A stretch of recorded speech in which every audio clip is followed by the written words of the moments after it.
د کانکور د ازموینې په اړه خو به دومره ووایو چې سږنی کال په ټول هیواد کې څه باندې 1 لک کسانو د کانکور ازموینې ته نوملیکنه کړې ده. ما چې دا کوم تعداد تاسو ته ووایو دا هغه تعداد دی موږ سره چې موږ بایومیټریک کړي دي او ځینې امتحان مو ته اخیستی د همدې په تعداد هغوی دپاره موږ کتابچې جوړې کړي دي.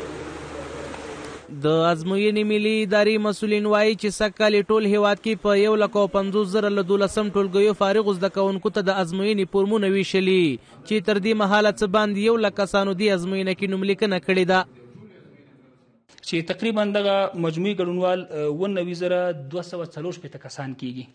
په دې کې یوازې هغه د کابل د ماستري مونږ نه د حساب کړی هغه تعداد د طالبانو د کابل که چیرې هغه پکې حساب کړو تقریبا 5,500 کسان هغه هم کېږي نو تعداد د 1,03,000 شاوخوا ته رسیږي. نو دغه هغه د سږکال امتحان د طالبانو شمیرو چې په لنډ وضاحت مو درکړ. د دغې ادارې د پښتنو بانک چارو د تنظیم رئیس استاد عرفان الله عباد ټولې هغه اوازې رد کړې چې ګواکې سږکال ټول هیواد کې د کانکور په ازموینه کې 50,000 کسانو نوملیکنه کړې ده. دغه کوم افواهات چې په ټولنیزو پاڼو کې اوس نشریږي دا مطلق زموږ د ادارې د خوا نه ردیږي او موږ یې نه منو ځکه چې دا یو شایعه ده او افواهات دي.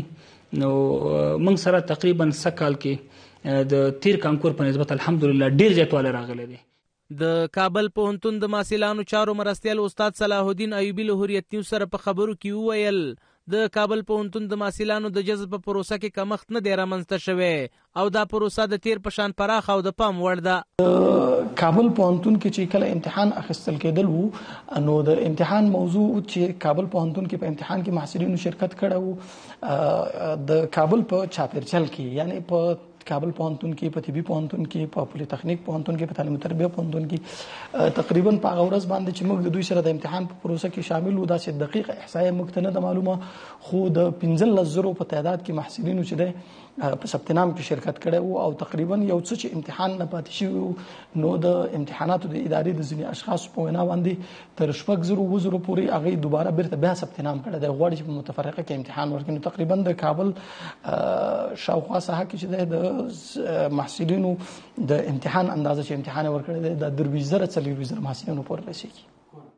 دغه راز یو شمېر د پوهنتون استادان وایي کله چې اسلامي امارت واک ته رسېدلی په تحصیلي بهیر کې د ستونزو له منځه تلو سربیره په دغه برخه کې پرمختګونه شوي او ټول زده کړیالان په پوره انګیزه د زده کړو لپاره پوهنتون ته راځي. اوس وخت کې د درسي بهیر په خاطر باندې خصوصا زموږ فاکولته کې په لومړي قدم کې هغه سلسلې مراتب کې په نظر کې ونیسو. دلته د کابل پوهنتون رهبري ده چې په راس کې محترم رئیس او د پوهنتون معاونین صاحبان دي د درې وړو معاونیتونو لخوا نه خصوصا د محصلانو چارو د معاونیت په خاطر لخوا نه وقتا فوقتا د درسي بهیر څارل کیږي. خپل رئیس صاحب د پوهنتون معاونین د پوهنتون وقتا فوقتا صنفونو ته راځي زمونږ او د پوهنتون نورو پوهنځیو ته صنفونو ته ورځي او د عملي کارونو لپاره همدارنګه نظري کارونو لپاره کوم وسایل او امکانات ته څه وړتیاوي کله هم زمونږ غږ کړی ده به خورا اورین تندی قبول شده او عملا دوی همکار دي. خب در هنگام شروع سمستر از روز اول الی روز آخر سمستر نظارت واقعی از صنوف صورت میگیره تا اطمینان بر ازی حاصل شود که محصلین در صنف‌ها حضور دارند، اساتید در صنف‌ها حضور دارند و درس به شیوه درست از او مطابق نصاب به پیش میره.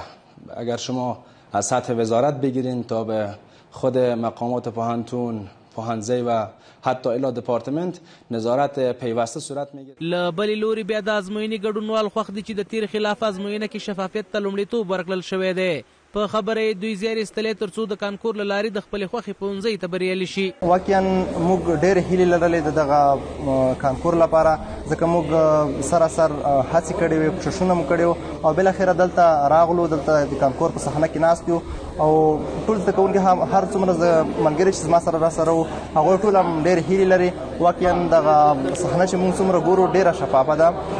د استادانو نه ډېره مننه کوو چې دغه ډول شفافیت یې موږ ته راوستلی دی. دوی د مسؤلینو نه موږ مننه کوو چې دغه ډول ځای یې موږ ته برابر کړی دی. او دا ده چې نن موږ د کانکور په ازموینه کې ګډون کوو.